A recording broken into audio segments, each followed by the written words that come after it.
ADO को लेकर के। तो समझते हैं इसके बारे में कि आखिर ये जो एग्जाम आप लोग देने वाले हैं वो है क्या चीज। ठीक है, बहुत सारे बच्चों को पता भी नहीं हो कि आप जो एग्जाम दे रहे हैं वो एग्जाम है किस चीज का। मतलब एडीओ, हाँ हमको तो पता है कि एडीओ का सरकारी नौकरी आया हुआ है, हमको एडीओ का फॉर्म डालना है, एडीओ का फॉर्म भरना है, लेकिन एडीओ का काम क्या होता है ये आप लोगों को नहीं पता है कि एक्चुअली में एडीओ करता क्या है, या फिर किस लेवल में जाकर के काम करता है, या होता ही क्या है ये एडीओ। पता है क्या, किसको किसको पता है, किसको बोलता है? हाँ, ये तो फॉर्म में लिखा होता है सहायक विकास विस्तार अधिकारी, है ना। देखो समझते चलेंगे, एडीओ का मतलब होता है असिस्टेंट डेवलपमेंट एक्सटेंशन ऑफिसर। ठीक है, सहायक विकास विस्तार अधिकारी। तो सबसे पहले हम जिसके बारे में पढ़ रहे हैं उसके बारे में हमको एक नॉलेज होना चाहिए कि एक्चुअल में एडीओ क्या होता है। तो मैं आप लोग को बता दूं, बहुत सारे बच्चों को पता भी होगा, जिनको नहीं पता है वो सुन ले।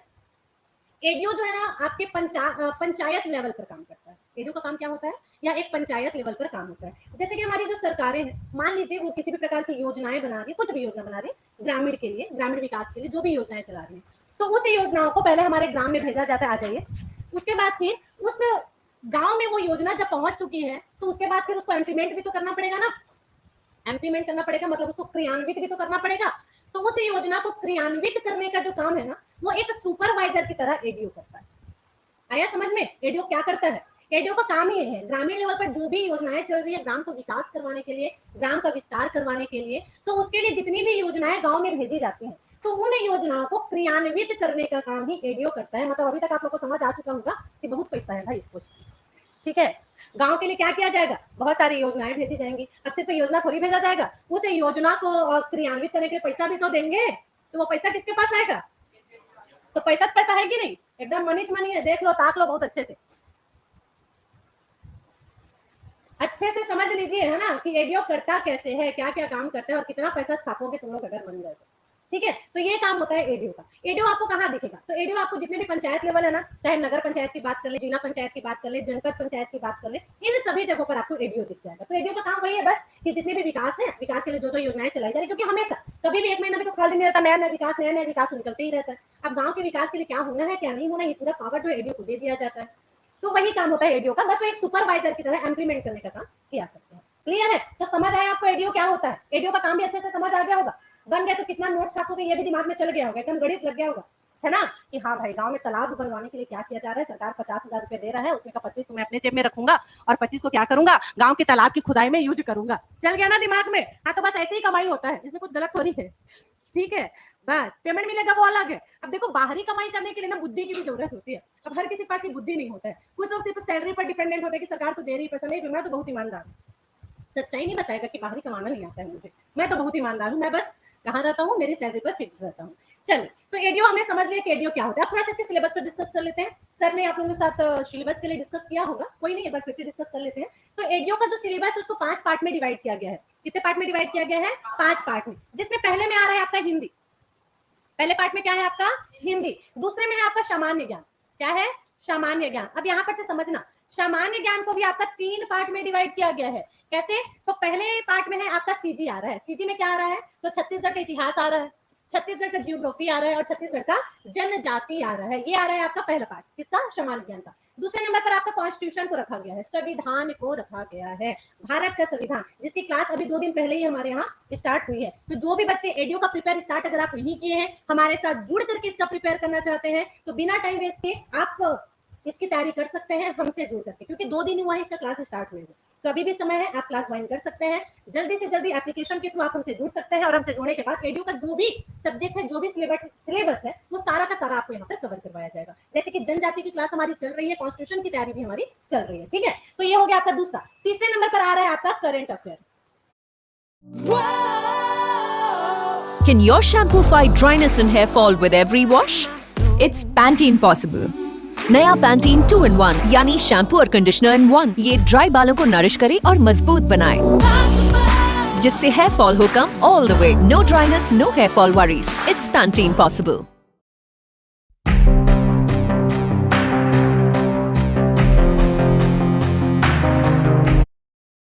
ठीक है, और ये जो करंट है वो आपका छत्तीसगढ़ का करंट अफेयर भी है, भारत का करंट अफेयर भी है, और ऐसी संभावनाएं जताई जा रही है कि कुछ मात्रा में इंटरनेशनल भी पूछा जा सकता है। ठीक है। तो करंट अफेयर भी इसी सिलेबस के अंतर्गत आपका आ जाएगा। तो जीके में हमको ये तीनों चीज पढ़नी है। छत्तीसगढ़ का पढ़ना है पूरा, छत्तीसगढ़ का ज्योग्राफी, जनजाति इतिहास, ठीक है। उसके अलावा कॉन्स्टिट्यूशन बहुत ही बेहतरीन तरीके से पढ़ाया जा रहा है और ऐसा पढ़ाया जाएगा आपको कि आराम से आपके दिमाग में घुसेगा वो चीज। भले ही समय लगेगा तो लगे, लेकिन कॉन्स्टिट्यूशन एक ऐसा सब्जेक्ट है जो सिर्फ एडीओ के लिए नहीं, आपके जितने भी आगे एग्जाम होंगे उनके लिए भी जरूरी है। तो इसीलिए इसको तो शॉर्टकट में अपन निपटा नहीं सकते हैं कि एकदम जल्दी से जल्दी आपको पॉइंट टू पॉइंट पढ़ा दिया जाए। बिल्कुल डीपली में पढ़ाया जा रहा है, जैसे पढ़ाया जा रहा है वैसे ही पढ़ाया जाएगा और पूरा लास्ट तक आपको खत्म करवाया जाएगा, ठीक है। तीसरे नंबर पर देखो, करंट अफेयर मैंने आपको बता दिया है, सीजी करंट अफेयर है, इंडिया। जल्दी से जल्दी इसकी भी क्लास स्टार्ट करते हैं। भले क्लास में 10 मिनट का समय दिया जाएगा, लेकिन छत्तीसगढ़ करंट अफेयर और भारत के करंट अफेयर भी साथ में लेकर के चलेंगे ताकि करंट आप लोग अपडेट कर सके। क्लियर। अब देखो तीसरे नंबर पर क्या है हमारा, एक तो हिंदी हो गया, एक सामान्य ज्ञान हो गया। तीसरे नंबर पर रखा गया आपका ग्रामीण स्तर का जो विकास कार्यक्रम होता है, उसको क्या कहा जाता है, इसको ग्रामीण विकास। ग्रामीण विकास मतलब क्या समझते हैं? ग्रामीण विकास मतलब एक शब्द में हम कह सकते हैं रूरल डेवलपमेंट जो हमारा होता है उसको इसके अंतर्गत रखा जाता है। तो इसमें भी हमको क्या देखना है, इसमें भी ग्राम का विकास कैसे होता है, ग्राम का विकास करने के लिए क्या क्या योजनाएं चलाई जा रही हैं, इसके लिए हमारे संविधान में कौन कौन से आर्टिकल्स को स्टोर करके रखा गया है, एक्सेट्रा एक्सेट्रा एक्सेट्रा। तो इन सभी बातों पर हम चर्चा करेंगे आपके ग्रामीण विकास के अंतर्गत। क्लियर। तो ग्रामीण विकास उसमें हो जाएगा। चौथे नंबर पर आपके आजीविका को रखा गया है। अब देखो अभी जब से एडीओ का पता चला है ना कि हाँ एग्जाम होने वाला है, तो मैक्सिमम बच्चों के मुंह से सुनने को मिल रहा है कि मैडम आजीविका का क्लास अब कब से स्टार्ट करेंगे। आपको पता नहीं है एक्चुअली में आजीविका है क्या, ठीक है। बहुत सारे बच्चों को ये नहीं पता कि आजीविका में हमको पढ़ना क्या है, ये आजीविका होता क्या चीज है। लेकिन क्वेश्चन जरूर आ रहा है कि मैडम आजीविका का क्लास आप कब से स्टार्ट कर रही है। तो देखो आजीविका मतलब होता है लाइवलीहुड। क्या होता है, कैसे आप अपना जीवन यापन करते हैं, इन सभी चीजों पर आपकी चर्चाएं जो चलती है। जैसे आजीविका चलाने के लिए कौन कौन सी योजनाएं चलाएगी, मतलब इसमें भी आपको योजना वगैरह की पढ़ना है। क्लियर। और पांचवें नंबर पर हमारा आ जाता है पंचायती राज। क्या आ जाता है, पंचायती राज। बहुत ही डीपली में पंचायती राज हमारे यहाँ सर के द्वारा पढ़ाया गया है और बहुत ही बेहतरीन ढंग से पढ़ाया गया है। एक बार आप चाहें तो यूट्यूब में जाकर के देख सकते हैं, पंचायती राज वहां पर क्लियर करवा दिया गया। लेकिन एडीओ वाले बच्चों के लिए फिर से पंचायती राज का चक्र चलेगा, जहां एक एक चैप्टर आपको डीपली समझाया जाएगा। तो इस प्रकार से ये 5 भाग में बांटा गया है आपके एडीओ के सिलेबस को। एक और चीज आपको मैं बता दूं, एक एक पार्ट आपका 30-30 नंबर का है। एक एक पार्ट आपका 30-30 नंबर है, मतलब समझ रहे हो, हिंदी से आपका 30 नंबर का क्वेश्चन आ रहा है, बहुत बड़ी बात, ठीक है। और हिंदी तो मैं खुद ही पढ़ाती हूँ, आप लोगों ने देखा भी होगा, ठीक। चलिए अभी तो फिलहाल सिलेबस पर अपन डिस्कस कर रहे हैं, बाकी चीजों के बारे में बाद में डिस्कस होगी। अभी जो मैं आपको बता रही हूँ वो आप समझ जाइए। एडीओ का क्योंकि ये फर्स्ट क्लास है, इसी वजह से इसमें एकदम डीप में हम जाकर नहीं पढ़ेंगे। मेन जो हमारा क्लास है वो तो कल से स्टार्ट होगा। अभी सिर्फ मैं आपको ओवरव्यू दूंगी एडीओ के बारे में, एडीओ के अंतर्गत हम कौन सा सब्जेक्ट स्टार्ट करें उसके बारे में। पांचों चीजें समझ आ गई है आपको कि आजीविका और रोजगार क्या होता है, आजीविका किसको कहते हैं और रोजगार किसको कहते हैं, बताइए कोई एक।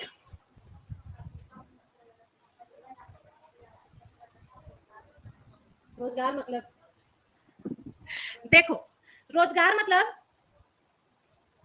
बच्चे क्लास का टाइमिंग आपको कल फिक्स कर दिया जाएगा कि एक्चुअली कितने टाइम पर हमारी क्लास होने वाली है। क्योंकि मॉर्निंग में भी मैं ये क्लास ले सकती हूँ, लेकिन मैक्सिमम चांसेस इसी टाइम के, क्योंकि मॉर्निंग में ऑलरेडी मेरी कॉन्स्टिट्यूशन की क्लास चल रही है, जनजाति की क्लास चल रही है, तो यही वाला टाइम थोड़ा सही लग रहा है। बाकी देखते हैं जैसा भी है, कल से आपको टाइम बिल्कुल फिक्स बता दिया जाएगा कि एडीओ की क्लास में कितनी टाइम तक चलेगी। अब मैं पूछ रही थी आपको आजीविका और रोजगार में अंतर क्या होता है, तो समझना। जैसे अगर हम बात करें रोजगार की, तो मोटा मोटी शब्द में हम बोल सकते हैं कि जिसको सरकारी नौकरी मिल गई उसको रोजगार मिल गया, बोल सकते हैं क्या, है ना। रोजगार मतलब जिसको सरकारी नौकरी मिल गया मतलब उसको रोजगार मिल गया, एक छोटे से शब्द में हम ये बोल सकते हैं। और वहीं हम आजीविका किसको बोलेंगे, आजीविका मतलब अपने जीवन यापन करने के लिए आप जिस भी संसाधन का प्रयोग कर रहे हैं, जो आपने व्यक्तिगत रूप से निर्माण किया है जिसका, उसको हम कहते हैं आजीविका। जैसे मान लो आपने घर में अपना जीवन चलाने के लिए छोटा सा राशन दुकान खोल लिया और अपने घर में बैठकर के उसका राशन दुकान से चला रहे हैं, अपना जीवन यापन कर रहे हैं, तो वो आपकी आजीविका की श्रेणी में आ जाती है। तो समझ आया आजीविका और रोजगार में क्या अंतर है। सबसे पहले बच्चे देखो, पढ़ाता हर टीचर है ना, लेकिन जिस टॉपिक में जिस सब्जेक्ट के बारे में आप पढ़े, पहले उसके बारे में तो नॉलेज हो जाए आपको, क्या पढ़ क्या रहे हो। खाली रटे पड़े हो आजीविका पढ़ना है, आजीविका पढ़ना है, आजीविका पढ़ना, पता ही नहीं है कि आजीविका होता क्या, कैसे पढ़ोगे। तो रटने वाला काम तो हमको करना ही नहीं है ना, रट कर क्या करेंगे, ठीक है, हमको पढ़ना है। तो आजीविका हमको समझ आ गया। अब समझो, बेरोजगारी दूर करने के लिए जो हमारी सरकार है वो समय समय पर क्या करती है, बहुत सारे योजनाएं चलाते रहती है, बहुत सारे प्लानिंग लाते रहती है। वैसे ही एक योजना बनी थी सन 1999 में, जिसको किस नाम से जाना जाता है भाई, स्वर्ण, कुछ याद आ रहा है क्या, इतना बड़ा बोल दी मैं, स्वर्ण पूरा का पूरा नाम बोल दी, फिर भी तुम लोग को याद नहीं आ रहा है।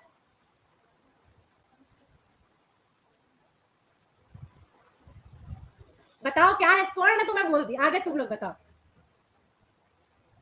स्वर्ण सिंह स्वरोजगार योजना, ठीक है, सन 1999 में ही आया हुआ था। तो इस योजना के इंटेंशन ही ये था कि ग्रामीण स्तर का विकास हो सके। देखो अब किसी के माइंड में ये चल रहा है कि मैडम सिर्फ ग्राम का ही विकास क्यों करना है, सिर्फ ग्राम का विकास नहीं करना है बच्चे। ये जो योजनाएं चलती है वो ग्रामीण लेवल पर भी होती है, शहरी लेवल पर भी होती है, पर कुछ योजनाएं जो ग्राम के लिए होती है उसका इंटेंशन ये है कि हमारी सरकार का मानना ये है कि हमारी जो मैक्सिमम आबादी वो आपके ग्राम में निवास करती है, होता है ऐसा। और गांव के जो लोग हैं जब तक उनके पास रोजगार नहीं रहेगा उनके पास धन कहाँ से आएगा, और जब उनके पास धन नहीं आएगा तो गरीबी तो होगी ही ना। तो अगर उनका गरीबी को दूर करना है तो उनको धन देना पड़ेगा, और धन कैसे आएगा, जब हम उनको रोजगार देंगे। तो इसी कारण से समय समय पर बहुत सारी योजनाएं चलती है। देखो आप अपने पैसे का प्रयोग कैसे कर सकते हैं, तो अगर हम बात करें आय की, है ना, संपत्ति की बात करें, संपत्ति संपत्ति मतलब मेरा मतलब आय से है, संपत्ति का मतलब किससे है, आय से है। तो इसको हम दो भाग में डिवाइड कर सकते हैं। जैसे एक संपत्ति का प्रयोग आप किधर करोगे, उसका प्रयोग करोगे आप उपभोग करने के लिए। अब आपके पास जितने भी पैसे आप कमा रहे हो, किस लिए कमा रहे हो, खाने पीने के लिए तो कमा रहे हो ना। पैसा कमाता क्यों है इंसान, खाने पीने के लिए, ताकि उसकी जिंदगी चल सके, ठीक है। और दूसरा हम इस संपत्ति का प्रयोग किस लिए करते हैं, पूंजी बनाने के लिए। किस लिए करते हैं, पूंजी बनाने के लिए। पूंजी कैसे बनेगा, पूंजी बनेगा तब जब आप बचत करेंगे। सीधा सा बात है कि नहीं, एकदम सिंपल वे में समझो। पूंजी कैसे बनेगा, जब आप बचत करेंगे तभी तो आपके पास पूंजी बनेगा ना। और जब आप बचत ही नहीं करोगे तो फिर पूंजी कैसे बनेगा, तब तो फिर वही वाला चीज हो गया ना, रोज कमाओ और रोज खाओ। जितना कमा रहे हो, अगर 150 रुपए कमा रहे हो तो 150 रुपए रोज का रोज उड़ा, ठीक है। 70 रुपए का बढ़िया पौवा वो मंगवा लिए, ठीक है। और बाकी जो पैसा बच गया उसको, अरे गलती से याद आ गया घर में शक्कर नहीं था, एक पाव शक्कर ले गए, बच चल रहा है जिंदगी। तो फिर बचत कहाँ से है, तो वो आपका उपभोग में आ जाता है। और पूंजी हम किसको कहते हैं, जितना भी आपने कमाया, जितना भी आपको आय हुआ, उसका जो आप बचत करते हैं वो बनता है आपका पूंजी। अब इस पूंजी का प्रयोग आप कहाँ कर सकते हैं, पूंजी का प्रयोग आप कहीं भी कर सकते हैं। जैसे आप जो आपके घर में गाड़ी आती है, कार आती है, साइकिल आता है, टीवी आता है, फ्रिज आता है, कहाँ से आता है, बचत से आता है ना। अगर आपके पास बचत ही नहीं होगा तो आप सोच सकते हो क्या कभी फ्रिज लेने के बारे में, आप लोग, अरे भाई पैसा नहीं है इतना, अभी तो हमारे घर को ही चलाना है, हम मटका के पानी से ही काम चला लेते हैं। फ्रीज आप कब ले पाओगे, जब आपके पास बचत होगा, जब आप सोचोगे हाँ मैंने पिछली बार 10,000 रुपए जमा किया था, वो तो अभी मेरे पास रखा हुआ है, तो मैं उसका क्या कर लेता हूँ, फ्रीज लेकर के आ जाता हूँ। मतलब ये है कि जितने भी हम सामग्री संसाधन लेते हैं, चाहे शिक्षा के क्षेत्र में भी, हाँ, अगर मान लीजिए आप उच्च शिक्षा में, जैसे मेरा बच्चा न्यू ईरा में पढ़ता है, मैं न्यू ईरा में क्यों पढ़ा पा रही हूँ, क्योंकि मेरे पास इतना सेविंग है कि मैं अपने बच्चे को न्यू ईरा में पढ़ा सकती हूँ। अगर मेरे पास उतना सेविंग नहीं होता तो मैं सोच ही नहीं सकती थी न्यू ईरा में पढ़ाने के बारे में। मैं नॉर्मली किसी भी इंग्लिश मीडियम होना चाहिए वहां जाकर के एडमिशन डलवा सकती थी, ठीक। लेकिन मैं हिम्मत कर रही हूँ न्यू ईरा में पढ़ाने का, ये इसलिए मैं बोल रही हूँ क्योंकि न्यू ईरा का जो फीस है ना, वो देखकर ही आदमी पागल हो जाएगा, ऐसा फीस है। अभी सिर्फ KG 1 KG 2 में ही आदमी का हालत खराब हो जा रहा है बच्चों को पढ़ाने के लिए, ठीक है। तब तो फिर अभी 12th तक निकलना है, तो वहां पढ़ाने की हिम्मत वही लोग कर सकते हैं जिन्होंने एक सेविंग अपनी कर रखी है, ठीक है। तो बस बात वहीं पर आके खत्म हो जाती है हमारी, कि हमारी पूंजी कब बनेगी, जब आप बचत करना चालू करेंगे। और आप बचत करना कब चालू करेंगे, जब आपके पास आय के स्रोत होंगे। पैसा आएगा तभी तो बचत करोगे, पैसा ही नहीं आएगा तो बचत कैसे करोगे, सोचने वाली बात है कि नहीं, है ना। जैसे मान लीजिए हमारी आय आना ही बंद हो गया, हमारा इनकम का स्रोत ही बंद हो गया। राशन दुकान हमने खोला था, लेकिन जस्ट मेरे बगल में एक पड़ोसी ने भी खोल लिया, अब वो बहुत अच्छा अच्छा सामान सस्ते दाम पे दे रहा है, सारे के सारे ग्राहक उसी की दुकान में जा रहे हैं, मतलब मेरा दुकान ठप पड़ गया ना, आय ही नहीं हो रहा है, आय ही नहीं हो रहा है, तो फिर मैं बचत कैसे करूंगी। मेरा तो जो कुछ भी बचा हुआ है वही आपको उपभोग में लग जा रहा है, क्योंकि खाना पीना तो जरूरी है ना भाई, जिंदगी कैसे चलेगा, खाने पीने में से ही तो चलेगा ना। खाना पीना तो जरूरी, ऐसा हो सकता है क्या कि आप बिना खाए रहो, तो मुझे बचत करना है, ये 100 रुपए है मेरे पास, अब इसका मैं दो चीज कर सकती हूँ, एक तो मैं इसका पेट भर खाना खा सकती हूँ, अपने बच्चों को खिला सकती हूँ, या तो मेरे को बचत करना है बोल करके उसको रख सकती हूँ। बताओ किसको चूज करोगे। चाचा जी पिंकू का ख्याल रखना। हाँ हाँ बिल्कुल बेटा। खुद का खाना और बच्चों को खिलाना, भूखा रहकर कोई बचत करेगा क्या, नहीं हो सकता ना। बस वही है, अगर हमारे पास आय के स्रोत बंद हो गए, मतलब हमने जो बचत करके पूंजी रखी हुई थी, इसका प्रयोग हम कहाँ करने लगेंगे, उपभोग में करने लगेंगे। उसी पैसा को निकाल निकाल कर हम अपना घर चलाएंगे। 500 रुपए जमा किया था, 5 रुपए का राशन लाना है भाई मेरे को, तो बचत तो मैं फिर कभी करूंगी, पहले तो मेरे बच्चों को खाना खिलाना है ना मेरे को। आया समझ में, तो ये होता है आजीविका। तो बस ये आजीविका का जो क्षेत्र है ना, उसी को बढ़ाने के लिए हमारी सरकार क्या करती है, समय समय पर बहुत योजनाएं चलाती है, ग्रामीण स्तर पर भी और शहरी स्तर पर भी। तो आजीविका के अंतर्गत हमको उन्हीं योजनाओं को पढ़ना है कि कौन कौन सी योजनाएं सरकार के द्वारा चलाई जा रही है और कैसे आप अपने आजीविका के क्षेत्र को बढ़ा सकते हैं। मैंने अभी चर्चा किया था एक समिति के बारे में, स्वर्ण सिंह समिति के बारे में, या स्वर्ण सिंह रोजगार योजना के बारे में। तो यह जो योजना चली गई थी बच्चे, उसमें मेनली उन्होंने फोकस किधर किया था, तो मेनली उन्होंने फोकस किया था कि किसी एक व्यक्ति को रोजगार देने की बजाय अगर सामूहिक रूप से रोजगार हम किसी को दे दें तो वह ज्यादा क्या रहेगा, प्रॉफिट में चलेगा। यह इस योजना के अंतर्गत लाया गया था। मतलब योजना समिति ने इनको एक आइडिया दिया कि आप पर्टिकुलर एक व्यक्ति को रोजगार देने के बजाय क्या करें, एक समूह को रोजगार दें। मतलब जो आप सहकारिता देखते हैं ना, जिसमें 10-20 लोग मिल करके सहकारी समिति वाला काम कर लेते हैं आपका, जैसे मिल्क का उत्पादन करना है, डेयरी चलाना है, 10-20 लोग साथ में मिल गए और उसका काम कर रहे हैं। तो बस यही था जो स्वर्ण सिंह रोजगार योजना आया, उसके अंतर्गत किसी एक व्यक्ति को रोजगार देने के बजाय एक ग्रुप को रोजगार देने के बारे में सोचा गया, क्योंकि सही भी है। जैसे मान लीजिए एक दर्जी है, एक दर्जी को मान लो आप कपड़ा सिलने के लिए देते हैं, तो एक दिन में खूब से खूब वो 3 और 4 कपड़ा सिल करके निकालेगा। लेकिन उसी को सोचो, उस दर्जी की दुकान में मान लो बहुत सारे टेलर आ गए, 10-20 टेलर आ गए, तो वो तो एक दिन में कितना ही कपड़ा निकाल देंगे, एक बड़ा से बड़ा ऑर्डर भी वो ले सकते हैं। तो कम समय में उनको प्रॉफिट ज्यादा हुआ कि नहीं हुआ ना। तो यही चीज इस योजना के अंतर्गत रखा गया। तो इस योजना में क्या किया गया, किसी एक व्यक्ति को रोजगार देने के बजाय एक समूह बनाया गया और उसी समूह के माध्यम से यह जो रोजगार देने की प्रक्रिया है वो चालू हुई। धीरे धीरे इसके बाद और भी समितियां हैं, जैसे राधा कृष्ण समिति है, उन्होंने भी कुछ योजनाएं शामिल की। उस योजना में जो स्वर्ण सिंह समिति की जो योजनाएं थी उसमें कुछ कमियां थी, उसको कंप्लीट किया गया। तो कौन कौन सी योजनाएं आए, किस किस प्रकार से ग्रामीण विकास के लिए क्रियान्वित किया गया, कैसे कैसे योजनाएं चलेंगे, बस यही चीज के बारे में हमको आजीविका में पढ़ा। बहुत ही इजी टॉपिक है, बहुत ही मजे के साथ अपन पढ़ेंगे, बिल्कुल बोर नहीं लगेगा, क्योंकि ये ऐसी चीजें हैं ना जिसके बारे में आपको बिल्कुल नॉलेज होना चाहिए। पढ़ाई के लिए नहीं, अपने जीवन चलाने के लिए भी आपको नॉलेज होना चाहिए। तो उसी के बारे में कल से हमारी क्लास स्टार्ट होगी